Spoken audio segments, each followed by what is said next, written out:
পাকিস্তানিরা এখানে একটা ফ্রন্ট খুলতে চায়, এটা তো একদম জলবদ্ধ সহজ। পাকিস্তান প্রেশারটা ওয়েস্টার্ন সেক্টর থেকে কমানোর জন্য তারা যদি ইস্টার্ন সেক্টরে বাংলাদেশের সঙ্গে একটা বন্ধুত্ব করে বাংলাদেশকে উস্কাইয়া দিতে পারে, তাহলে তো বেনিফিটটা পাকিস্তানের হবে। এটা তো পরিষ্কার, এটা নিয়ে তো কোনো কারো গবেষণা করার বা রকেট সায়েন্সের ব্যাপার না। বিভিন্ন রাজনৈতিক দল বিএনপি বাদে যারা যে ঐক্য মঞ্চের নামক বয়রম একটা জায়গায় সকলে একত্রিত হয়েছিলেন, সেখান থেকে তারা তো স্বরাষ্ট্র উপদেষ্টার পদত্যাগ দাবি করেছে। ব্যর্থতা হলো স্বরাষ্ট্র উপদেষ্টা, সেখানে হঠাৎ তিনি কি ভারতের সঙ্গে ষড়যন্ত্র করে এরকম ঘটনা ঘটিয়েছেন আমি জানি না। এই কথা যদি বলেন এর চেয়ে হাস্যকর তো আর কিছু হয় না। জামাতের মহাসচিব যেটা বলেছেন সেটা তার কাছে যুক্তি থাকতে পারে, তার কাছে প্রমাণ থাকতে পারে, নিশ্চয়ই ওনার কাছে যুক্তি প্রমাণ না থাকলে তিনি সেটা বলতেন না। তো আমি সদ্য জামাতে অংশগ্রহণ করেছি, আমি এখনো জামাতের ইনার স্টোরি জানি না, তাদের বক্তব্যের কারণ আমি জানি না। তবে আমি এটা বিনয়ের সঙ্গে বলতে পারি, ভারতীয়রা কখনোই এই বুদ্ধিজীবী হত্যার সঙ্গে দায়ী নয় এবং দায়ী থাকতে পারে না, দায়ী থাকার কোনো ঐতিহাসিক পটভূমিকা নাই। 5ই আগস্টের পর যে বলা হয়েছিল যে বাংলাদেশে মুক্ত সাংবাদিকরা মুক্ত স্বাধীন চেতা স্বাধীনভাবে বক্তব্য পেশ করতে পারেন, সেটা যে কত অসত্য সেটা এই আনিস আলমগীরের গ্রেপ্তার প্রমাণ করে দিল। বাংলাদেশের মুক্ত স্বাধীনতা বলে কিছু নেই এবং গণতান্ত্রিক স্বাধীনতাও নেই এবং সাংবাদিক স্বাধীনতা নেই প্রায় বলা যেতে পারে।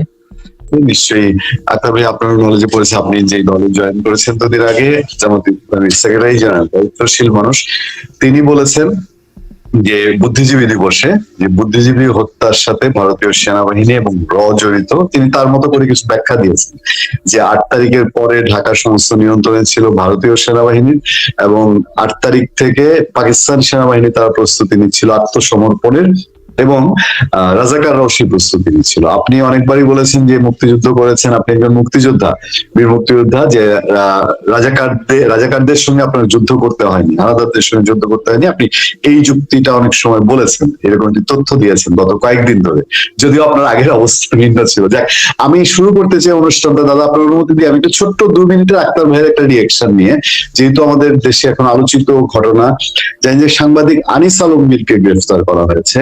তার একমাত্র অভিযোগ আমরা যেটা জানি, সোশ্যালিস্ট, তিনি সমালোচনা করতেন, সরকারের তীব্র সমালোচনা করতেন গত কয়েক মাস, এই সরকার আসলে তাও 6-7 মাস পর থেকে, এবং তার সেইভাবে পলিটিক্যাল এফিলিয়েশন আওয়ামী লীগ সরকারের সময় আমরা শুনিনি, আমরা দেখিনি। আমরা যাকে চিনেছি দেখেছি সাংবাদিক হিসাবে, তিনি আওয়ামী লীগ সরকারের সুবিধাভোগী নন, কিন্তু তাকে আওয়ামী লীগের পক্ষে যাচ্ছে, তার কথা প্রচার হচ্ছে, সন্ত্রাসী কাজে উস্কে দিচ্ছেন, এরকম অভিযোগে গ্রেফতার হয়েছে। তবে এই বিষয়ে একটু আপনার 2 মিনিট আমি রিয়াকশন জেনে দেন মূল প্রসঙ্গে যেতে চাই। ভালো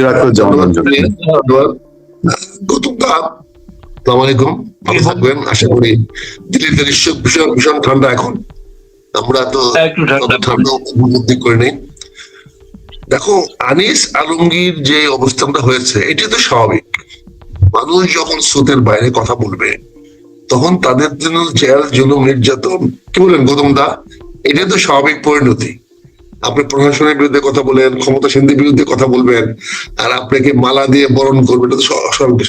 আনিস আলমগীরকে গ্রেফতার করা হয়েছে, এটা করা উচিত হয় নাই। আমি স্বাধীন মতবাদ প্রকাশ করার এটি অন্তরায় বলে মনে করি, কিন্তু পাশাপাশি আমরা মনে করি যে এই নির্যাতনের ভয় আছে বলেই তো স্বাধীন চেতা বক্তব্য যারা দিতে চায় তারা সাহসের প্রয়োজন পড়ে। আনিস আলমগীরকে যতটা সরকারের কারণে হয়েছে ততটা তাদের মধ্যে 2টা পক্ষ দাঁড়িয়ে গেছে, তার বিপক্ষে আরেকটা পক্ষ আছে, তারা বেশি তৎপর, সরকারের উপর তাদের চাপ বেশি, তাদের প্রভাব বেশি। এটারই পরিণত হয়েছে আনিস আলমগীরকে গ্রেফতার করা হয়েছে। এবং যে গ্রেফতার নাটকটা করা হয়েছে এটা শুভ লক্ষণ নয়, কারণ কারোর বিরুদ্ধে অভিযোগ থাকলে আদালত অভিযোগ হবে, আদালতে যাবে, সেখানে ডিবি কে, ডিএসবি কে, এসবি কে ব্যবহার করার তো কোনো কারণ থাকতে পারে না। এখানে গ্রেফতার দেখিয়ে মামলা হবে কেন? মামলা করে পরে গ্রেফতার করেন, বিষয়টা আদালতের উপর ছাড়েন। এটা তো ন্যায় বিচার হতে হলে আদালতে, আমার বিরুদ্ধে অভিযোগ আসতেই পারে, আপনার বিরুদ্ধে অভিযোগ আসতেই পারে, কিন্তু সেই অভিযোগটা আদালতে করতে হবে। পুলিশই কেন? পুলিশ তদন্ত করবে, পুলিশ তো গ্রেফতার করা কেউ না। এই বিষয়গুলো আমি মনে করি নিন্দনীয়, এটাকে আমি কখনোই মেনে নেব না। মানুষের মত প্রকাশের স্বাধীনতা থাকতে হবে, মানুষ বলবে, মানুষ যদি কোনো অন্যায় করে, ভুল করে, সেটা আদালত দেখবে। পুলিশ অ্যাকশন দিয়ে কারো মুখ বন্ধ করা যাবে না, এটাই আমার ক্ষুদ্র মত। Thank you. তবে আমরা মূল প্রসঙ্গে যাই। ভারত বুদ্ধিজীবী হত্যায় দায়ী জামাতের নেতা, আপনার দলের নেতা গোলাম পরোয়ার, তিনি সেকেন্ড পার্সন আপনার দলের, মিয়া গোলাম পরোয়ার, তিনি বলেছেন, এবং ব্যাখ্যাগুলো আপনি দেখেছেন তিনি কি কি ব্যাখ্যা দিয়েছেন। আমি গৌতম দাও চ্যাপ্টার নিয়ে প্রচুর সবসময়, এবং আমরা মুক্তিযুদ্ধের পরে আমাদের জন্ম, আমরা ইতিহাস পড়ি, ইতিহাস শুনি, জানি, এতদিন যা শুনেছি সেখানে নতুন তথ্য মনে হয়েছে। আমি প্রথমে আপনার দিক থেকে জানতে চাই, এবং ফ্লোর ওপেন থাকলেও গৌতম দা নিশ্চয়ই আপনার দিক থেকে আমরা এই বিষয়টায় জানতে চাই। আমরা ইতিহাস শিখতে চাই নতুন প্রজন্মের কাছে, এই হঠাৎ বিতর্ক কেন? মেজর আখতারুজ্জামান রঞ্জন। এই বিতর্কটা সৃষ্টি হয়েছে দুটি কারণে, যেটা আমি মনে করি। সেটি একটি কারণ হলো যে এটা তো ঠিক না যে ভারতের আর্মি 8 তারিখে বাংলাদেশে বা ঢাকা শহরে নিয়ন্ত্রণ নিয়েছে। ঢাকা শহরটাকে তারা নিউট্রালাইজ করে রেখেছে, কিন্তু তারা যুদ্ধটা তো ঢাকার উপকণ্ঠে যুদ্ধটা হয়েছে 11 তারিখের পর থেকে, এবং 14 তারিখে ঘটনাটা ঘটেছে। আপনি জানেন যে পাকিস্তানে প্রায় 29,000 রাজাকার আল বদর আল শামসা অংশগ্রহণ করেছিল। সে আল শামস যারা ছিল, যে সমস্ত লোকেরা ছিল, পাকিস্তানের 94,000 যে সৈনিকরা ভারতের বাহিনীকে সারেন্ডার করেছিল, তাদের মধ্যে কিন্তু 29,000 ছিল রাজাকার আল বদর আল শামস। এটা আমার রিপোর্ট না, ভারতীয় রিপোর্টে, ভারতের পরিসংখ্যান থেকে আমরা পেয়েছি। সেখানে ভারতীয়দের হত্যার দায়িত্ব ভারতকে আমি ব্যক্তিগত মনে করি এর কোনো সুযোগ নাই, কারণ ভারতীয়দের এই এরকম পরিবেশও ছিল না। আর ভারতীয়রা কেন আমার বুদ্ধিজীবীদেরকে মারবে, বাংলাদেশের বুদ্ধিজীবীদের মারবে? এখানে রাজাকারের একটা অংশ, যারা রাজাকার তো সবাই মানে শুধু জামাত ইসলাম ছিল না, রাজাকার তো অনেক লোক ছিল, এর বাইরেও ব্যক্তিগত পর্যায়ে রাজাকার ছিল, বিহারি রাজাকার ছিল, প্রচুর বিহারি রাজাকার ছিল। ঢাকা শহরটা তো একসময় প্রায় 40% পপুলেশন ছিল বিহারি। আপনি যদি মিরপুর দেখেন, মোহাম্মদপুর দেখেন, তারপর দিক থেকে আমাদের যে না বাংলাদেশের বাকিটা বাদ দেন, ঢাকা শহরটা যদি আপনি দেখেন, বিশাল একটা অংশ জামাতের ইয়ে আছে, বিহারিরা ছিল। বিহারি তো জামাত করতো না, বিহারিরা তো মুসলিম লীগ করতো, মুসলিম লীগের অংশ ছিল, এবং মুসলিম লীগ তখন অনেক বেশি তৎপর ছিল। এবং ডাক্তার মালেক যিনি গভর্নর ছিলেন, তার অনুসারীরা তো অনেক তৎপর ছিল। সেখানে অনেক মানুষ ঘোলা পানিতে মাছ শিকার করেছে। হয়তো জামাতের মহাসচিব যেটা বলেছেন সেটা তার কাছে যুক্তি থাকতে পারে, তার কাছে প্রমাণ থাকতে পারে, নিশ্চয়ই ওনার কাছে যুক্তি প্রমাণ না থাকলে সে নিশ্চয়ই বলতেন না। তো আমি সদ্য জামাতে অংশগ্রহণ করেছি, আমি এখনো জামাতের ইনার স্টোরি জানি না, তাদের বক্তব্যের কারণ আমি জানি না। তবে আমি এটা বিনয়ের সঙ্গে বলতে পারি, ভারতীয়রা কখনোই এই বুদ্ধিজীবী হত্যার সঙ্গে দায়ী নয় এবং দায়ী থাকতে পারে না, দায়ী থাকার কোনো ঐতিহাসিক পটভূমিকা নাই। এটা হয়তো কেউ ভুল ছড়াচ্ছে, ভুল প্রান্ত ছড়াচ্ছে। যেমন রাজশাহী চট্টগ্রাম ইউনিভার্সিটির একজন প্রো-বিসি যে কথাটা বলেছেন, হয়তো ওনাকে প্রোটেক্ট করতে গিয়ে হয়তো সাধারণ সম্পাদক সাহেব সেই কথাটা বলতে পারেন। তবে এই ব্যাপারে আমার কাছে কোনো তথ্য প্রমাণ নাই, এবং আমি একটা ক্ষুদ্র মুক্তিযুদ্ধ হিসেবে মনে করি যে বিষয়টা নতুন করে বিতর্ক তোলার কারণ নাই। ইতিমধ্যে অবশ্য অনেকেই বলেছে, অনেক আগে থেকে বলে আসতেছে, যেখানে বাংলাদেশের মানুষ যুদ্ধ করছে সেখানে এনারা ঢাকা শহরে কি করছিলেন, এটা নিয়ে অনেকের প্রশ্ন ছিল যে ওনারা নিজেদের নিরাপদ জায়গায় সরে যান নাই কেন। তার মানে কি ওনাদের কারোর সঙ্গে কোন রকম একটা সম্পর্ক ছিল কেন, তারা তাদের প্রতিষ্ঠান দিবে বা তারা তাদের জন্য কিছু কাজ করবে? এই কথাগুলো বাজারে টাওয়ার আছে, এটা অনেকে বলেন। তবে এই জিনিসটা পরিষ্কার হওয়া দরকার, এটা আমাদের সবারই পরিষ্কার হওয়া দরকার। আমরা কোনো কিছু তো হলেই ভারতের বিরোধিতা করি, ভারতের একটা বিষয় একটা বয়ান তৈরি করি, এটা আসলে ভালো না, সঠিক নয়। কিছু হলেই কার দোষ? বাসুরের দোষ। এই দোষটা তো দেওয়া ভালো না। আমি আজকে হয়তো গৌতমদের সামনে বলছি না, কিন্তু এই টেন্সটা এটা বাংলাদেশের জন্য স্বার্থ বিরোধী, বাংলাদেশের স্বার্থে যায় না। কাজে যারা কথায় কথায় ভারতের বিপক্ষে আমাদেরকে চালিত করতে চান, এটা কিন্তু একদিনই গল্পটা ফাঁস হয়ে যাবে। তখন কি হবে? তখন কিন্তু আমরা বেকারে পড়ে যাব। আমি এরকম উদ্ভট উৎকট ভারত বিরোধী হতে চাই না। ভারতের সঙ্গে আমার সম্পর্ক ভালো হোক বা না হোক, কিন্তু ভারতের সঙ্গে আমার স্বার্থটা তো দেখতে হবে। পরস্পর বিরোধী স্বার্থ আমাদের আছে, আমরা স্বার্থের সঙ্গে আমাদের আলোচনা হবে, স্বার্থ আমি উদ্ধার করার চেষ্টা করব, ভারত তার স্বার্থ রক্ষা করবে, আমিও আমার স্বার্থ রক্ষা করব। এখানে ভারত বিরোধিতার প্রশ্ন নয়, প্রশ্ন হলো আমি আমার স্বার্থ সংরক্ষণ করব যে কোনো মূল্যে, ভারত ভারতের স্বার্থ সংরক্ষণ করবে তার দৃষ্টিভঙ্গিতে। এখানে আমার স্বার্থের সংজ্ঞা থাকতে পারে, কিন্তু ভারত বিরোধী হওয়ার বা সবকিছুতে ভারতকে দায়ী করার মানসিকতার সঙ্গে আমি একমত নই। ধন্যবাদ আক্তার ভাই। আমি আপনার কাছে আবারও আসবো। আমি এই বিষয়ে গৌতমদার একটু দৃষ্টি আকর্ষণ করতে চাই যে একই আমরা দেখছি আক্তার ভাইয়ের সঙ্গে একমত যে বাংলাদেশে ধরেন একে তো মুক্তিযুদ্ধ বিষয়ক একটু আবার আলোচনা যে ভারত অনেক কিছুর জন্য দায়ী, আবার দ্বিতীয়ত হচ্ছে মানে অভিযোগ বিশেষ করে একটা নতুন অধ্যায় শুরু হয়েছে বাংলাদেশে।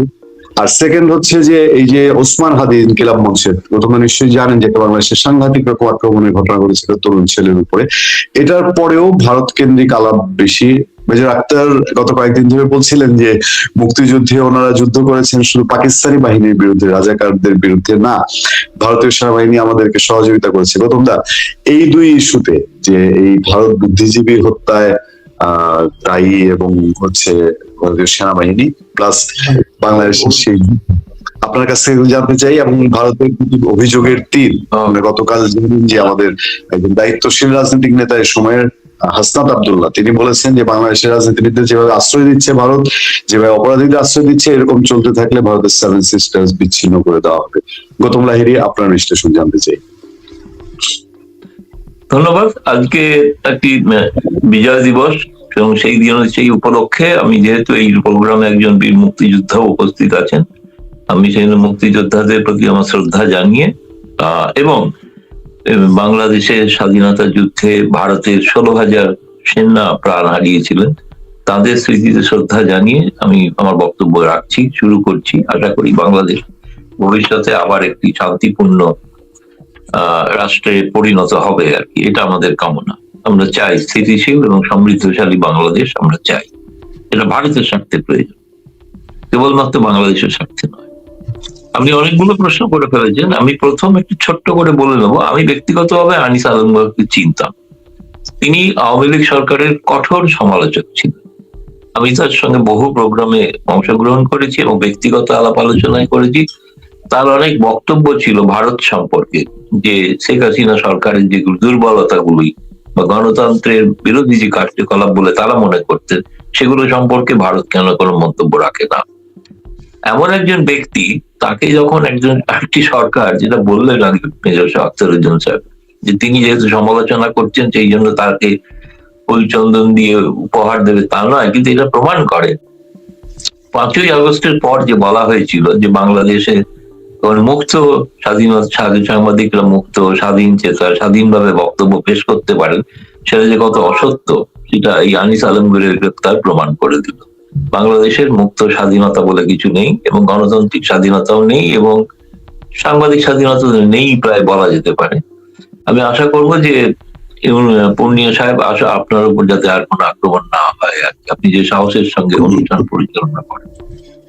আর দ্বিতীয়ত আপনার প্রশ্ন ছিল যে যিনি আহত হয়েছেন গুলিতে, খুব গুরুতর ভাবে তাকে বিদেশে নিয়ে যাওয়া হয়েছে, এই সম্পর্কে যে কথাবার্তা বলা হয়েছে এবং যে কথাটি বললেন যে কোনো বিষয়ে ভারতের দিকে আঙুল তোলা, আসলে এটা আজকে বিজয় দিবসে আলোচনাটা খুব প্রাসঙ্গিক এই কারণেই যে মুক্তিযুদ্ধের পক্ষে বা মুক্তিযুদ্ধের আদর্শে যে দীক্ষিত মানুষ বা যে ধরনের প্রতিষ্ঠান বা সংগঠন, আজকে তাদের বিরোধী একটা সংগঠন ক্ষমতায়। হয়তো আজকে মোহাম্মদ ইউনূস তিনি গিয়ে শ্রদ্ধা জানিয়েছেন, এটা ঠিকই, ব্যক্তিগতভাবে তিনি মুক্তিযুদ্ধের পক্ষেই ছিলেন, এটা ঠিকই, কিন্তু তাদের চালিকা শক্তি সরকার আমরা যেন দূর থেকে ভারত থেকে অনুভব করি বা দেখি, নিয়ন্ত্রকের ভূমিকায় আছে কিন্তু মুক্তিযুদ্ধ বিরোধী শক্তি। ফলে স্বাভাবিকভাবেই তাদের ধ্যান ধারণা এগুলো প্রতিফলিত হবে এবং যে কারণে তারা, যেখানে আমি দেখছি দিল্লিতে বাংলাদেশ হাই কমিশনার তিনি ভারতের সঙ্গে সুসম্পর্ক করার একটা উদ্যোগ নিচ্ছেন এবং তার একটা কথাবার্তা চলছে, দুটো উচ্চ পর্যায়ের বৈঠকও হয়ে গেছে, ভারতের পররাষ্ট্র সচিব সফরও করে এসছেন। এরপরে যদি কোনো সম্পর্ক রাখার দায় সেটা যদি তারা যদি না রাখেন, একতরফাভাবে ভারতের পক্ষে তো কোনো স্বাভাবিক সম্পর্ক তৈরি করা তো সম্ভব না। ক্রমাগত যদি এইভাবে আক্রমণ হতে থাকে ভারতের উপরে, রাজনৈতিক ভাবে যে আক্রমণ হচ্ছে এবং ভারতের হাই কমিশনার প্রণয় বর্মাকে তলব করে যে কথা বলা হয়েছে, এখনো পর্যন্ত ভারত কিন্তু বাংলাদেশের হাই কমিশনারকে তলব করেননি। আমি জানি না তারা করবেন কিনা, এরকম কিছু, তারা তীব্র প্রতিবাদ দিয়েছে, একটা বিবৃতি দিয়েছে। দায়িত্বটা, আইন শৃঙ্খলাটা দেখার দায়িত্বটা সেই দেশের সরকারের। আমি তো দেখলাম গতকাল বিভিন্ন রাজনৈতিক দল, বিএনপি বাদে, যারা যে ঐক্য মঞ্চে নামক বয়রম একটা জায়গায় সকলে একত্রিত হয়েছিলেন, সেখান থেকে তারা তো স্বরাষ্ট্র উপদেষ্টার পদত্যাগ দাবি করেছে। ব্যর্থতার স্বরাষ্ট্র উপদেষ্টা, সেখানে হঠাৎ তিনি কি ভারতের সঙ্গে ষড়যন্ত্র করে এরকম ঘটনা ঘটিয়েছেন? আমি জানি না। এই কথা যদি বলেন, এর চেয়ে হাস্যকর তো আর কিছু হয় না। আক্তার ভাই অভিযোগ তুলেছেন, আক্তার ভাই স্বরাষ্ট্র উপদেষ্টার বিরুদ্ধে অভিযোগ প্রথমেই তুলেছেন এই ঘটনার পরে। হ্যাঁ, এবং ঘটনা যে এটা তো তার ব্যর্থতা, এই বিষয়ে তো কোনো সন্দেহ নেই। যখন ভারতেও এরকম কোনো ঘটনা ঘটে, প্রথম আঙুল তোলা হয় স্বরাষ্ট্রমন্ত্রীর দিকে। বা যখন পাকিস্তানি জঙ্গিরা হামলা করেছিল, ভারতের স্বরাষ্ট্রমন্ত্রীকে পদত্যাগ করতে হয়েছিল শিবরাজ পালিয়ে। তিনি কয়েকদিন আগে অবশ্য মারা গেলেন, কিন্তু তাকে পদত্যাগ করতে হয়েছিল, এটা ঘটনা। এখন আমি বলবো যে আপনার এটা ছিল দ্বিতীয় প্রশ্ন। এটা ভারত তার প্রতিক্রিয়া জানিয়েছে, এবং যে জানিয়ে তারা বলেছে যে এটা ভারত থেকে কোনো বাংলাদেশের জনতা বা জনগণ বিরোধী কোনো কাজে কোথাও ভারত সরকার সেটা উৎসাহ দেয় না। আপনি যুক্তরাজ্য বা যুক্তরাষ্ট্রে যেখানে যে পলাতক আওয়ামী লীগ নেতা কর্মীরা যেভাবে রাস্তায় নেমে আন্দোলন করতে থাকে, সে ব্যাপারে আপনাদের কখনো কাউকে বলতে শুনি যে কেন এটা যুক্তরাজ্য বা যুক্তরাষ্ট্রকে বলা হচ্ছে? সেখানে তো প্রধান উপদেষ্টা হেনস্থা পর্যন্ত হয়েছে, এবং নিউ ইয়র্কেও হেনস্থা হতে হয়েছে উপদেষ্টাদের, এবং তাদের দিকে ডিম ছুড়ে মারা হয়েছে। এবং এই ঘটনায় তারা একটা কোন রকমের একটা নিয়ম রক্ষার মতো প্রতিবাদ করেছেন, এইটুকুই। কিন্তু যেভাবে ভারতের দিকে প্রতিনিয়ত আঙুল তুলছেন, সেইভাবে আঙুল তো যুক্তরাজ্য যুক্তরাষ্ট্রের প্রতি তুলছেন না। এই কারণেই তুলছেন না, সেটা সাহস নেই, তোলা সাহস নেই যে ওরা থাপ্পড় মারলেও আমরা চুপ করে থাকবো, এরকম একটা ব্যাপার। তৃতীয়ত আপনার যে প্রশ্ন, যে বুদ্ধিজীবী হত্যা, এটা তো হাস্যকর বিষয়ে কোনো সন্দেহ নেই। কারণ যে কথাটা বললাম যে মুক্তিযুদ্ধ বিরোধী শক্তি যেহেতু চালিকা শক্তি হয় সরকারে, তারা এই জাতীয় কথাবার্তা বলবেনি, এটা খুব স্বাভাবিক। কারণ বাংলাদেশের মানুষ, আমি মনে করি 60% মানুষ মুক্তিযুদ্ধের আদর্শের পক্ষের মানুষ, তিনি যেভাবেই বিএনপিতে থাকলেও তাও তারা কিন্তু মুক্তিযুদ্ধের পক্ষে। আপনি তো তারেক রহমানের বক্তব্য কিছু কাল আগে শুনেছেন, 71 যেন ভুলে না যায়, এবং কারা করেছিল 71-এর এই কাণ্ড কারখানা, তিনি তাদের দিকে আঙুল তুলেছেন। তারা তো আজকে চালিকা শক্তির ভূমিকায় আছে বাংলাদেশে। ফলে আমি তো বাংলাদেশের শীর্ষ নেতার কাছ থেকে শুনছি তাদের বিরুদ্ধে কথাবার্তা। 71 থেকে 2025, এমনকি 2024 যদি ধরেন, এই পর্যন্ত কেউ তো এই অভিযোগটা তোলেনি এখনো পর্যন্ত যে বুদ্ধিজীবীদের হত্যার পেছনে ভারত যুক্ত ছিল। কেবলমাত্র আওয়ামী লীগ সরকার ক্ষমতায় ছিল না, আওয়ামী লীগ সরকারের মানে বঙ্গবন্ধু হত্যার পরে সেনা সরকার, সেনা শাসিত সরকার, সেনা সমর্থিত সরকার, এমনকি বিএনপি সরকারও প্রতিষ্ঠিত হয়েছিল দুবার। তারাও তো কখনো এই ধরনের অভিযোগ তোলেনি। হঠাৎ আজকে যে অভিযোগ তোলা হচ্ছে, গোটাটাকে একটা ভারত বিরোধী জিগির তোলা, এবং পাকিস্তান আজকের দিনে পাকিস্তানকে একরকম ভাবে সমর্থন করা হচ্ছে প্রকারান্তরে, পাকিস্তানকে বাঁচানোর চেষ্টা চলছে প্রকারান্তরে, যে পাকিস্তান নির্মম কাণ্ড ঘটিয়েছিল, যে কারণে ভারতকে আন্তর্জাতিক ভাবে একটা ওপিনিয়ন তৈরি করে হস্তক্ষেপ করতে হয়েছিল মুক্তিযোদ্ধাদের পক্ষে। সকলেই জানেন যে প্রণব মুখোপাধ্যায় ভারতের পার্লামেন্টে কি ভাষণ দিয়েছিলেন, কেন বাংলাদেশের মানুষের পাশে থাকা দরকার, কেন যুদ্ধে থাকা দরকার, যেভাবে নির্মম হত্যাকাণ্ড চলছে, নির্মম অত্যাচার চলছে, নারী শিশুদের উপর অত্যাচার চলছে, তার প্রতিবাদেই ভারত যেটা বলেছিল। কারণ এটা হচ্ছে যখন জওহরলাল নেহরুর আদর্শ, যদি কোনো মুক্তিকামী মানুষ এরকম শোষিত নিপীড়িত হতে থাকে, তার পাশে দাঁড়ানো ভারতের কর্তব্য। এবং এটাও আমি আজকে বলছি, 16 ডিসেম্বর যদি এরকম বাংলাদেশে আবার এই ধরনের মানুষরা নিপীড়িত অত্যাচারিত হতে থাকে, প্রয়োজনে ভারত আবার হস্তক্ষেপ করতে পারে। কিভাবে করবে সেটা নির্ভর করবে বাংলাদেশের মানুষ কি চাইছেন তার উপরে। ওই ছিন্ন করে দেওয়া 7 সিস্টার্স কে, এসবগুলো হাস্যকর কথা। সামরিক শক্তির যদি তুলনা করেন, সেই তুলনাতে তো এটা হাস্যকর দাঁড়ায় না। খামোখা আপনাদের সেখানকার 7 সিস্টারের পাশে লাগোয়া প্রতিবেশী অঞ্চল, সেগুলো না বিচ্ছিন্ন হয়ে যায়, সেটা ভাবে রাখা দরকার। অর্থাৎ চিকেন নেকটা যেন, পরিসরটা যেন চিকেন নেকের পরিবর্তে ওটা যেন একটা ঘোড়ার গলা হয়ে না দাঁড়ায়, তখন বলা হয় হর্সেস নেক হয়ে দাঁড়াবে আর কি। ফলে এগুলো হাস্যকর, কিন্তু ভারত কোনো সার্বভৌম দেশের উপরে অধিকার হস্তক্ষেপ করবে না যদি না সেখানকার মানুষ চান। সেখানকার মানুষ যদি একযোগে নেমে এটা চান যে আমরা অত্যাচারিত নিপীড়িত প্রতিবেশী ভারতের উচিত আমাদের পাশে দাঁড়ানো, ভারত সরকার এটা সিদ্ধান্ত ঘোষণা হয়নি, সিদ্ধান্ত যে ভারত পাশে থাকবে এবং দাঁড়াবে। দাদা আমার একটু অল্প সময়ের জন্য আসবো আপনার পাশে, আমি জানি না তবে গৌতম দাও হাসনাত আব্দুল্লাহর কথা যেভাবে পরোক্ষ একটা হুমকি আমাদেরকে দিলেন কিনা, কিন্তু আমি যুক্তির খাতিরে বলি, আপনি গত কয়েক মাসে গত 3-4 মাসে আপনি অনেকবার এই কথা বলেছেন যে যদি আমাদের দুর্বলতা হয়, আমাদের বিভেদ হয়, আমাদের অনৈক্য হয়, তাহলে ভারত নানানভাবে চলে আসতে পারে। এটা আপনি বলেছেন অনেক আলোচনা, অনেক লাইভে বলেছেন। আমার কথা হলো, মাহফুজ আলম উপদেষ্টার দায়িত্ব নেওয়ার পরপরই একটা পোস্ট দিয়েছিলেন, সে নিয়ে হুলস্থুল, ভারত আনুষ্ঠানিক সেটা নিন্দা জানিয়েছিল, তখন তিনি সরিয়ে নিয়েছিলেন। এখন উপদেষ্টা থেকে যাওয়ার পর তিনি কথা বলছেন, তিনি বলছেন যে আর লাশ পড়লে লাশ নেব। হাসনাত আব্দুল্লাহ যে বললেন 7 সিস্টার নিয়ে, এটা কি শুধুই রাজনৈতিক বক্তব্য তোমরা যেটা বলছেন, নাকি ভেতরকার আরো কোনো এখানে অন্য কোনো ইন্টারন্যাশনাল গেম আছে? মেজর আক্তার জামান রঞ্জন, তারপর আমি গৌতমদার কাছে অল্প আর একটু শুনে শেষ করব। আমি আক্তার ভাই, এইটার আসলে এইটা বারবার এই ইন্ডিয়া এবং ইন্ডিয়ার 7 সিস্টার নিয়ে কথা বলা, এবং এটা নিয়ে ইন্ডিয়ার প্রতিক্রিয়া, ইন্ডিয়া মিডিয়ার প্রতিক্রিয়া দেখেছি যে ওই যে ম্যাপ চেঞ্জ করা, মানে যে গ্রাফিতির বইটা প্রধান উপদেষ্টা দেন, সেটাকে ইন্ডিয়ার মিডিয়া বলছে যে সেখানে তাদের ম্যাপ চেঞ্জ করা হয়েছে, যদি আমাদের সরকার এটা অস্বীকার করেছে। এটার ভেতরে কি আর কোনো রাজনীতি নিহত হয়েছে? আগে একটু মেজর আক্তার জামান রঞ্জন আপনার কাছ থেকে জানতে চাই। উনিয়া এই বিষয়টি লাগাতার ভাবে গত 6 মাস ধরে বলে আসতেছি। আজকে গৌতম লাহিড়ী দাদা যে কথাটা বললেন, গৌতম লাহিড়ী তো কোনো ব্যক্তি নন, উনি ভারতের সাংবাদিকদের একজন লিডার, ভারতের আইজ এন্ড ইয়ার্স, এবং ভারতীয় আভ্যন্তরীণ দৃষ্টিভঙ্গি কি তারই কিন্তু একটা প্রচ্ছন্ন ইঙ্গিত উনি ওনার বক্তব্য দিয়েছেন।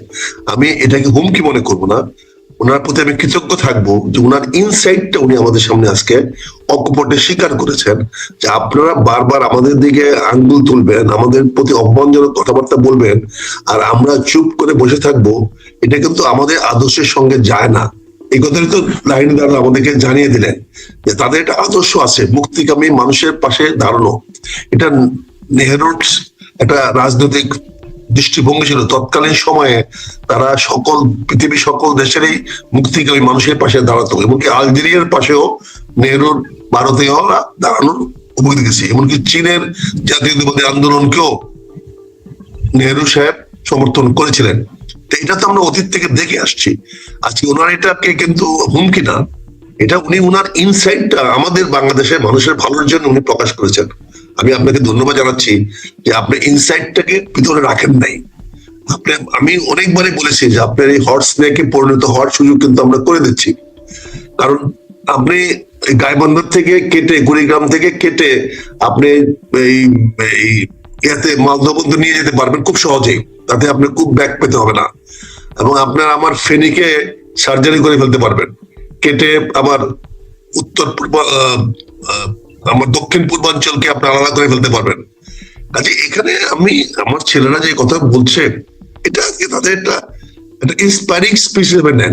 ইট is don't mean it, doesn't have the, এটা অ্যাচিভমেন্টের কিছু না, এটা একটা ইন্সপায়ারিং স্পিচ। রক্ত যখন দিয়েছি রক্ত আরো দিব, তার মানে এই না আমার সিরিজদের রক্ত আপনি বের করে নিয়ে যাবেন। এটা একটা রেটরিক বক্তব্য। আমরা বলেছি দরকার পড়লে আপনাকে বিচ্ছিন্ন করে দেব, তারপরে বিচ্ছিন্ন করার ক্ষমতা আমার নাই, কিন্তু আমার যুদ্ধকে উজ্জীবিত করার জন্য, আপনার ভারতীয় আধিপত্যবাদের বিরুদ্ধে লড়ার জন্য আমাকে তো একটা বয়ান তৈরি করতে হবে। আপনি যখন হিন্দুত্ববাদ প্রতিষ্ঠা করবেন, আপনি যখন বিজেপির মতো একটি ধর্মবাদী রাষ্ট্র প্রতিষ্ঠিত হবে, সেখানে ধর্ম নিরপেক্ষতা ভারতে থাকবে না, তখন তো আমার একটা ভয় পাওয়ার কারণে আছে, এবং সেখানে আমার জাতিকে তো আপনার হিন্দুত্ববাদের বিরুদ্ধে আমাকে দাঁড় করাতে হবে।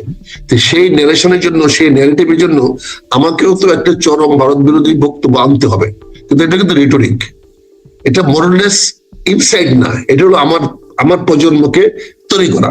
কিন্তু সম্পর্কটা নির্ভর করবো কিন্তু রাজনৈতিক উচ্চাসার উপর, রাজনৈতিক ইচ্ছার উপরে।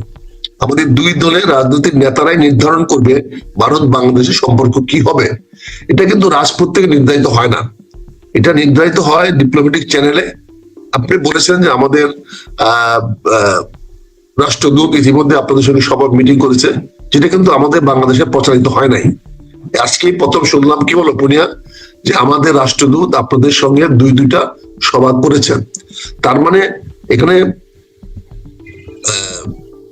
কি বলে ডিপ্লোম্যাটিক চ্যানেলেও আলাপ আলোচনা চলছে। আমরা তো দুইটি প্রতিবেশী দেশ, খারাপ সম্পর্ক রেখে কারোর সুবিধা হবে না, কারোই ভালো হবে না। কেন আমরা যাব ভারতের মতো একটা দেশের সঙ্গে সম্পর্ক খারাপ রাখতে? কিন্তু সেখানে দুজনেরই একটা অভিপ্রায় থাকতে হবে, আমরা একটা উইন-উইন সিচুয়েশনে আসতে হবে। উইন-উইন সিচুয়েশনে আসলে সম্পর্কটা দীর্ঘস্থায়ী হবে এবং এটা টিকে থাকবে, টেকসই সম্পর্ক গড়ে উঠবে। আমি সেটা প্রত্যাশা করি। আর এখানে যে বক্তব্যগুলো দিচ্ছে হাসনাত আব্দুল্লাহ দিচ্ছে বা আমাদের হচ্ছে, এগুলো অনেকটা নির্বাচনী বক্তব্য, এটা রাজনৈতিক বক্তব্য। এটার সঙ্গে ভারতের বিদ্বেষী কোনো সম্পর্ক নাই। যেমন যদি আর একটি গুলি চলে, তার মানে কি গুলি কি চলে নাই? তাহলে এটা তো একটা রিটরিক বক্তব্য। আজকে পাকিস্তানিরা এখানে একটা ফ্রন্ট খুলতে চায়, এটা তো একদম জলবদ্ধ সহজ। পাকিস্তান প্রেশারটা ওয়েস্টার্ন সেক্টর থেকে কমানোর জন্য তারা যদি ইস্টার্ন সেক্টরে বাংলাদেশের সঙ্গে একটা বন্ধুত্ব করে বাংলাদেশকে উস্কাইয়া দিতে পারে, তাহলে তো বেনিফিটটা পাকিস্তানের হবে। এটা তো পরিষ্কার, এটা নিয়ে তো কোনো কারো গবেষণা করার বা রকেট সায়েন্সের ব্যাপার না। পাকিস্তানের সঙ্গে ভারতের যে পশ্চিমাঞ্চলে এখন যে যুদ্ধটা বা যে টেনশনটা আছে, এটা যদি কিছুটা হলেও যদি তারা পূর্ব সেক্টর আনতে পারে, তাহলে আপনিও তো এখানে অ্যাটেনশন দিতে মনোযোগ দিতে বাধ্য হবেন। এটা তো পক্ষান্তরে পাকিস্তানের পক্ষে যাবে। তো পাকিস্তানের রাজনীতির কারণে তারাও তো আমাদেরকে বিভিন্ন ভাবে অপতথ্য দিয়ে আমাদেরকে বিভ্রান্ত করতে পারে। এই তথ্যগুলো পাকিস্তান সরবরাহ করছে, পাকিস্তানের একটি অংশ সরবরাহ করছে। এখানে ভারত বাংলাদেশের সম্পর্কটা আমি মনে করি এটা দ্বিপাক্ষিক স্বার্থ সম্মিলিত সম্পর্ক। এটা দ্বিপক্ষের সম্পর্ক উন্নয়ন করা তখন সম্ভব হবে যখন দুই পক্ষের স্বার্থগুলো নিশ্চিত করা হবে। আর সেভেন সিস্টার দখল করার মানসিকতা, সেভেন সিস্টার লোকে তো আমাদেরকে জায়গা দেবে না। এখানে একে তো হিন্দু বেশি, বৌদ্ধ বেশি, খ্রিস্টানও আছে, তাদের সঙ্গে তো আমাদের সম্পর্ক ভালো হওয়ার কথা নয়। আর আসামের মুসলমানরাও তারা স্বাধীন হতে হয়তো চায়, কিন্তু বাংলাদেশের সঙ্গে আসতে চায় না। এখানেও একটা কন্ট্রাডিক্ট আছে। আসামের মুসলমানরা তো বাংলাদেশকে ওন করে না। আমরা তো ৭১ মুক্তিযুদ্ধ সময় দেখেছি, আমরা তো আসামে গিয়ে তো আমরা মুসলমানদের কাছে দেখেছি কতটুকু শেল্টার পেয়েছি, তারা কতটুকু আমাদেরকে দিয়েছে। তারাও তো মনে প্রাণে তখন পাকিস্তানের পক্ষে ছিল। কাজে সেখানেও তো আমরা আসামের মুসলমানরা, যেটা আপনার 43% মুসলমান আসামে আছে, তারাও কিন্তু বাংলাদেশকে বন্ধু মনে করে না। তাহলে বন্ধু মনে করলে তো আমাদের সঙ্গে সম্পর্কটা একটা ভালো থাকতো। সবকিছু মিলে আমি গৌতম লাহিড়ী হিসাবে যে কথাটা বলছি, পছন্দ ইঙ্গিত দিয়েছেন যে হ্যাঁ আপনারা ইন্টারফেয়ার করতে পারেন। এই জিনিসটা তো আমরা আরো আগে ঘোষণা করেছি। আতিক রহমান তোমাকে বলেছে না যে যদি আজকে অনৈক্য হয়, যদি ফেসিবাদী সরকারের বিরুদ্ধে যারা ছিল তাদের মধ্যে যদি অনৈক্য সৃষ্টি হয়, একতা নষ্ট হয়, তাহলে ভারত বসে থাকবে না। এখানে যদি আওয়ামী লীগের উপরে যদি প্রচন্ড রিয়েক্ট করার মতো যদি সাহস দেখাতে পারে, তাহলে দাদা যে তার পাশে থাকবে, এটা কিন্তু গৌতম দা আজকে প্রকাশ করে দিয়েছেন। আজকে ভারত মনোভাবটা জেনে গেল, এই জন্য পুনিয়ার কাছে হয়তো কৃতজ্ঞ থাকবো। দাদা আপনি কোনো ভুল বলেন নাই, অন্যায় বলেন নাই, আপনি rightly you have exposed your mind. I appreciate it. Thank you. আমরা অনুষ্ঠানটা শেষ করে গৌতমদা ছোট্ট করে দুইটা বিষয় আবার একটু আপনার ওপিনিয়ন জানিয়ে আজকে বিদায় নিব। সেটা হচ্ছে, একটা হলো আক্তার ভাই একটা কথা বলেছেন, ভারতের প্রচন্ড হিন্দুত্ববাদের জাগরণ এবং সেটা রাজনৈতিক সম্পৃক্ততা বাংলাদেশে কি তীব্র মুসলিমবাদ বা যদি বলি মুসলিমপন্থী, উগ্রপন্থী মুসলিম, সেটাকে জাগিয়ে তুলতে একটা ভূমিকা রাখছে কিনা, নাম্বার ওয়ান। এটা একটা প্রতিক্রিয়া চাই। আরেকটা একশোই প্রশ্নটা করে নিচ্ছি, বাংলাদেশে খুব সাংঘাতিক ভয়াবহতম আক্রমণ ওসমান হাদির উপরে ইনকিলাব মঞ্চের, তার যারা আততায়ী, আমাদের সমস্ত পত্রপত্রিকার রিপোর্ট, তারা কোন পথে কিভাবে ভারত পালিয়ে গিয়েছে। এই ঘটনায় এখানকার তার যারা অনুসারী তাদেরকে আরো বেশি উত্তপ্ত করেছে যে ভারত সন্ত্রাসীদের আশ্রয় দিচ্ছে। আপনারা কি আসলে সন্ত্রাসীদের, বাংলাদেশের গভর্নমেন্ট বিরোধী যারা, তাদেরকে আশ্রয় প্রশ্রয় দিচ্ছেন কিনা, কেন এই অভিযোগ আপনাদের প্রতি? এই দুইটা বিষয়ে একটু ওপিনিয়ন জেনে আমরা আজকে শেষ করবো। গৌতম লাহিড়ী। ধন্যবাদ। প্রথমেই মেজর সাহেব যেরকম মনের কথা বলেছেন যে এটা রেটারিক, এটাকে সিরিয়াসলি ওরকম ভোটের কারণে বলতে হয়। ভারতেও যেটা হিন্দুত্ববাদের যে প্রচার, সেটাও ভোটের কারণেই আর কি। ভারতবর্ষের বেশিরভাগ মানুষ অসাম্প্রদায়িক, কিন্তু এটা ঘটনা, তার একটা প্রতিক্রিয়া হয়, প্রতিক্রিয়া হবে না তা নয়, প্রতিক্রিয়া হয়েছে। ভারতে যখন বিভিন্ন কিছু আইন প্রণয়ন হয়েছে, তার প্রতিক্রিয়া আমরা বাংলাদেশে দেখেছি, এমনকি শেখ হাসিনা থাকাকালীনও দেখেছি। শেখ হাসিনা থাকাকালীনও দেখেছি ভারতের প্রধানমন্ত্রীর বিরুদ্ধে রাস্তায় নেমে মানুষ প্রতিবাদও করেছিল আর কি। এখন সেগুলো সবই রাজনীতি, ভোট, এই কারণে হয়তো অনেক কিছু সম্পর্ক বিষিয়ে দেয়। কিন্তু এটা একটা জিনিস আমি বলবো যে রাজনৈতিক নেতা কর্মী কি বলছেন তার থেকেও বড় বিষয় যখন সরকার সেটাকে সমর্থন করে, যে সরকারই আছেন সেই সরকার যখন ভারতীয় হাই কমিশনারকে তলব করে প্রশ্ন করেন, তখন সেটা মনে হয় আর কেবলমাত্র রেটরিক নয়, তখন সেটা সরকারের একটা সিদ্ধান্ত। দুই, আপনি যেটা বললেন যে এই আশ্রয় দেওয়ার ক্ষেত্রে, এখন ভারত এবং বাংলাদেশের মধ্যে সিকিউরিটি এজেন্সির একটা যোগাযোগ আগে থেকেই ছিল, আমার মনে হয় সেটা এখনো আছে। সম্প্রতি তো বিএসএফ এর সঙ্গে বৈঠকও হয়ে গিয়েছিল, বিএসএফ বিজিবি বৈঠকও হয়ে গেছে, দুবার হয়েছে 5ই আগস্টের পর থেকে। ফলে যে ইন্টেলিজেন্স নেটওয়ার্কের যে যোগাযোগ ব্যবস্থা আছে, তার দ্বারা ভারত সরকার যেটা জানিয়েছে যে এই ধরনের কোন সংবাদ বা তথ্য এখনো পর্যন্ত বাংলাদেশ সরকার অফিসিয়ালি কিছু জানায় ভারতকে, যে যারা ওই হাদিকে হত্যা করার চক্রান্ত করেছিল বা ষড়যন্ত্র করেছিল তারা যে ভারতে পালিয়ে আসবে, বাংলাদেশের মিডিয়াতে প্রকাশিত হয়েছে। বাংলাদেশের মিডিয়াতেও যেরকম অনেক সংবাদ প্রকাশিত হয় সেই সরকার বা কিছু রাজনৈতিক দলকে সন্তুষ্ট করার জন্য, এটা কোন একজন সম্পাদক একটা শব্দ ব্যবহার করেছেন যে তেলবাজি সাংবাদিকতা, আমি দেখলাম সাংবাদিকতা শব্দটা আমার বেশ পছন্দ হয়েছে। তো কারণ তিনি বলেছেন ভারতে যেরকম গদি সাংবাদিকতা হয়, বাংলাদেশে সেরকম কিছু তেলবাজি সাংবাদিকতা হয়েছে। এখন তেলবাজি সাংবাদিকতার কারণে এসব সরকারি সংবাদ প্রকাশিত হচ্ছে কিনা আমি বলতে পারবো না, কিন্তু এখনো সরকারি ভাবে কোনো তথ্য কিন্তু নেই। ফলে ভারত সরকার এখন পর্যন্ত, বাংলাদেশ সরকার জানিয়েছেন লিখিত ভাবে যে এরকম আততায়ীরা পালিয়ে গেছেন এবং আশ্রয় দিয়েছেন। আপনি যদি আওয়ামী লীগের নেতা কর্মীরা বলেন, সেটা ভারত, আওয়ামী লীগ দীর্ঘকালের একটি রাজনৈতিক দল যার সঙ্গে বাংলাদেশ সৃষ্টির ইতিহাস জড়িত আছে, ভারতের সঙ্গে সুসম্পর্ক ছিল সবাই জানে, এবং সেই কারণে তারা যখন নিপীড়িত, অত্যাচারিত, তাদের প্রাণহানির আশঙ্কা আছে, ভারত এরকম বহু অতীতে করেছে, সেরকম ভাবেই তাদের আশ্রয় দিয়েছে। তারা যে অপরাধী সেটা জানা গেছে 5ই আগস্টের পর। 5ই আগস্টের আগে যদি তারা অপরাধী হতেন, তাহলে এখানে ভারত সরকার তার বিরুদ্ধে ব্যবস্থা নিতেন বা আইনগত ব্যবস্থা নিতেন, ইত্যাদি ইত্যাদি। মানে গোটাটাই তো বাংলাদেশে অপরাধী ঘোষণা করা হয়েছে আওয়ামী লীগ নেতা কর্মীকে, সবটাই হচ্ছে পরিবর্তনের পরে। আগে কারা কেউ অপরাধী ছিলেন না, আমরা সেই অপরাধের, পুরনো অপরাধের কথাগুলো এখন বলা হচ্ছে, সেটার ভিত্তিতে তো ভারত সরকার কোনো সিদ্ধান্ত নিতে পারে না।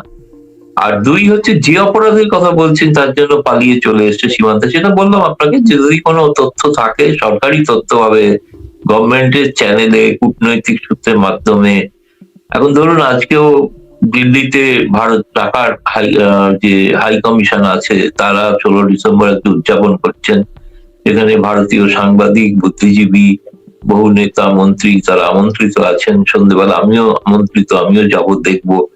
তো আমার মনে হয় যে বাংলাদেশের এই সমস্ত এগুলোর মধ্যে যেটা দরকার, প্রয়োজনীয়, কিভাবে নির্বাচনটা শান্তিপূর্ণভাবে অনুষ্ঠিত হয় সেটা দেখা দরকার, এবং সেটা হলে আমার মনে হয় একটা নির্বাচিত সরকার প্রতিষ্ঠিত হলেই সম্পর্কটা আবার নতুন ভাবে একটা আবার যাত্রা শুরু করতে পারে। এখন একটা কাজ চালানোর মতো সম্পর্ক চলছে, কেন অন্তর্বর্তীকালীন সরকার, যার কোনো ব্যবস্থা বাংলাদেশের সংবিধানেও বলা নেই। বাংলাদেশের সংবিধানে আছে কেয়ারটেকারের ব্যবস্থা, ছিল অতীতে, যেটা বাতিল হয়েছিল, আবার পুনর্স্থাপিত হয়েছে, তাও হয়েছে পরবর্তী নির্বাচনের পর থেকে। ফলে আমরা চাইবো বাংলাদেশ একটা শান্তিপূর্ণ নির্বাচন, এবং ভারত মনে করে যে আওয়ামী লীগ সহ সকলের নির্বাচন হওয়া দরকার। এবং শেষ কথা বলবো যে আমি একজন খুব বিশিষ্ট বুদ্ধিজীবীর সাক্ষাৎকার আজকে বাংলাদেশের কাগজে প্রথম পাতায় বেরিয়েছে এবং পড়লাম আমি, তিনিও বলেছেন যে এই বিষয়টা সরকারকে ভেবে দেখা দরকার, যে একমাত্র একটি দলের সঙ্গে, যে দল রাষ্ট্রের স্বীকৃতি জড়িত ছিল, সেই দলটিকে বাদ দিয়ে নির্বাচন করা যায় কি যায় না, এটা এই সরকারের কাছে একটা বড় চ্যালেঞ্জ, সেটা ভেবে দেখা দরকার আছে। এই কথা বলতে গিয়ে একজন জেলে গেছেন, আমি জানি না আমরা এই কথা বলবো কিনা আক্তার ভাই। আমি আপনাদের দুজনই আমাদের নিয়মিত আলোচনা, বিখ্যাত বুদ্ধিজীবী রেহমান শোভন চৌধুরী, আজ প্রথম আলোর পত্রিকায় তার সাক্ষাৎকার করুন, চমৎকার ইন্টারভিউ। তার অনেকাংশ অনেক বক্তব্যের সঙ্গে আমি ব্যক্তিগতভাবে একমত। তিনি শেখ হাসিনা সরকারের অনেক কিছু ব্যর্থতার কথা বলেছেন, সেই ব্যর্থতার কারণে মুক্তিযুদ্ধ বিরোধী শক্তি সুযোগ পেয়ে গেছে। এখানে আমি জবাব দিব, তুমি প্রশ্নের আগেই আমি গৌতম নায়ারিকে বলবো, রহমান সাহেব সম্মানের ব্যক্তি, শ্রদ্ধেয় ব্যক্তি, কিন্তু বিনয়ের সঙ্গে বলতে হচ্ছে ওনার কিন্তু চারিত্রিক কনসিস্টেন্সি নাই। উনি কিন্তু তুষামোদী লেখক, উনিও কিন্তু তুষামোদী লেখক, তুষামোদী বুদ্ধিজীবী, তুষামোদী অর্থনীতিবিদ। উনি যখন যাকে উনি অনেকটা ওই পেজ কনসালটেন্টের মতো। পেজ কনসালটেন্ট কিন্তু কখনো নেগেটিভ রিপোর্ট দেয় না, তারা প্রজেক্টটা কতটুকু বায়াবল ততটুকু রিপোর্টে দেয়। আর প্রথম আলোর বক্তব্যগুলো তো সবসময় ডুবিয়াস, সবসময় আপনি বহুত হয়ে চিন্তা করতে পারেন। এখানে বিষয়টি হলো, আমরা যেটা স্পষ্ট বলেছি, আওয়ামী লীগ নৈতিকভাবে বাংলাদেশের রাজনীতিতে অংশগ্রহণ করার অধিকার হারিয়েছে। আপনি প্রশ্ন করতে পারেন কিভাবে? যে রাজনৈতিক দলটি ক্ষমতায় থেকে একটি নির্বাচনও সুষ্ঠু করাতে পারলেন না, আর যেখানে নির্বাচনটাকে উনি এক পেশে করে তার বেনিফিটে নিয়ে গেছেন, তো উনার তো উচিত হবে, সেই দলটির তো উচিত হবে কিছুদিন গ্যালারিতে থেকে খেলা দেখুক, অন্যরা কিভাবে খেলে সেইখানে কিছু শিখুক। আপনি তো 3টা জয় ছিনিয়ে নিয়েছেন, কোন রকম এথিক্যাল ভ্যালুস, কোন রকম নৈতিকতা, কোন রকম নিয়ম নীতি মানেন নাই। কিন্তু বিষয় এ নিয়ে অনেক কিছু বলার আছে, অনেক সময় লাগবে। আরেকটা জিনিস আলোচনা হোক, নির্বাচন কিরকম হয়েছিল। আমি ভেরি ওয়েলকাম স্যার। তো এই জন্যই বলছি যাকে আপনি কোট করছেন এই ভদ্রলোককে কিন্তু বাংলাদেশের মানুষ চেনে না। আক্তার ভাই, গৌতম দাস আপনারা দুজনই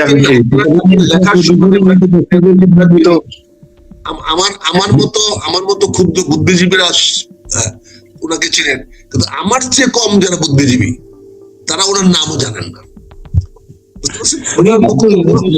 প্রথম সমর্থক সেই নাগরিক শক্তি দল তৈরি করা।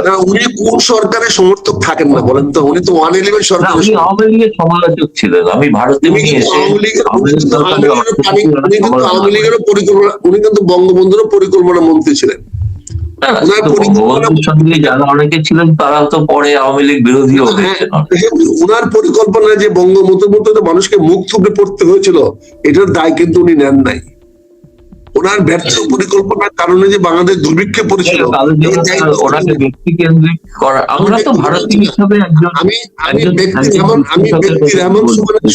ব্যক্তি রহমান সুবহানকে নিয়ে কথা বলছি না, কিন্তু আমি সেই লেখক রহমান সুবহানের বক্তব্য দিচ্ছি, যার লেখা প্রথম আলোতে প্রকাশিত হয়েছে।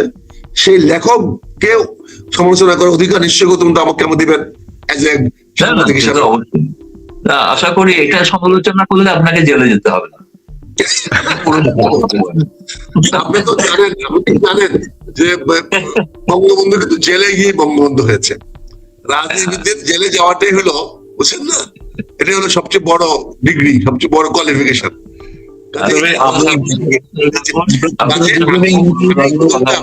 অত্যন্ত বিনয়ের সঙ্গে বলবো যে আপনি আজকে আমাদেরকে যে কতগুলো কথা বলেছেন, কতগুলো ইঙ্গিত দিয়েছেন, এটা আমরা পক্ষান্তরে বলতাম। আজকে কিন্তু আপনার দায়িত্ব নিয়ে দায় নিয়ে বলেছেন, এবং আপনি আশা করেছেন যে বাংলাদেশ ভারতের সম্পর্ক ভালো হোক। এই যে গুড উইশেসটা, এটাকে আমরা বাস্তবায়িত করতে চাই। সম্পর্ক ভালো মানে কিন্তু ওইটাই ভালো যেটা উভয়ের স্বার্থ সংরক্ষণ করে। কাজে আমরা সে ভালো প্রত্যাশা করি, ভালোর দিকে চাই। আর আমরা বাংলাদেশ ছোট দেশ, আমাদের ছেলেরা অনেক কিছু কথা বলবে, অনেক হামবিতামি না করলে ছেলেরা মার কাছে যদি গ্লাস টাস না ভাঙে তাহলে তো দুধটা খেতেই হবে, বুঝছেন না? এরকম একটা কিছুটা স্বাধীনতা আমাদেরকে দিয়েন, কিছুটা স্বাধীনতা আমাদের দিয়েন, আমাদেরকেও বক্তব্য দেওয়ার কথা বলেন। আপনারাও আমাদের বক্তব্যকে সেন্সর করেন না, আপনারাও রিয়াক্ট করেন না। না, সেন্সর করছি না, হাই কমিশনারকে তলব করে বলছেন যখন, সেটা সরকারি হয়ে যায় বক্তব্যটা। আমি আপনাদের ডিপ্লোমেসিকেও ধন্যবাদ দিই। সাধারণত একটি দূতাবাসকে তলব করলে কাউন্টার দিয়েও তলব করা হয়, কিন্তু আপনারা সেই ম্যাচুরিটি দেখিয়েছেন, আপনারা ইগনোর করেছেন, আপনারা এই তলবটাকে ইগনোর করেছেন। এটা আপনার একটা বিগ ফ্রেন্ড হিসাবে আপনারা দেখিয়েছেন, উদারতা দেখিয়েছেন। আমি ডিপ্লোমেটিকে বলবো যে আপনারা অনেক বেশি পরিপক্কতা দেখিয়েছেন, যে কাউন্টার আপনি ডাকেন নাই আমাদের কাউকে। তার মানে আপনি এটাকে বাংলাদেশের একটা লেজিটিমেট এক্সারসাইজ হিসেবে আপনি দেখেছেন, এবং এটা আপনাকে চাচ্ছি যে ঠিক আছে তারাও তাদের আউটবাস্ট করুক, তাদের মনে কষ্টটা আপনাদের কাছে বলুক, এবং আপনারা এটাও কিন্তু ভারতের সম্পর্কে একটা অ্যাচিভমেন্ট, যে হ্যাঁ আমার কাছে বলছে, অন্য কারো সাথে বলে নাই। এটার একটা একটা এক ধরনের একটা মানে সম্পূর্ণতা আছে। এই আনিস আলমগীর যেমন সরকার বিরুদ্ধে বলার জন্য সরকার রিয়েক্ট করেছে, আপনারাও ভারতের বিরুদ্ধে বলার জন্য আমাদের ছেলেদের বিরুদ্ধে রিয়েক্ট করেন না। এটাই আমার বিনীত অনুরোধ থাকবে আপনাদের প্রতি আর কি।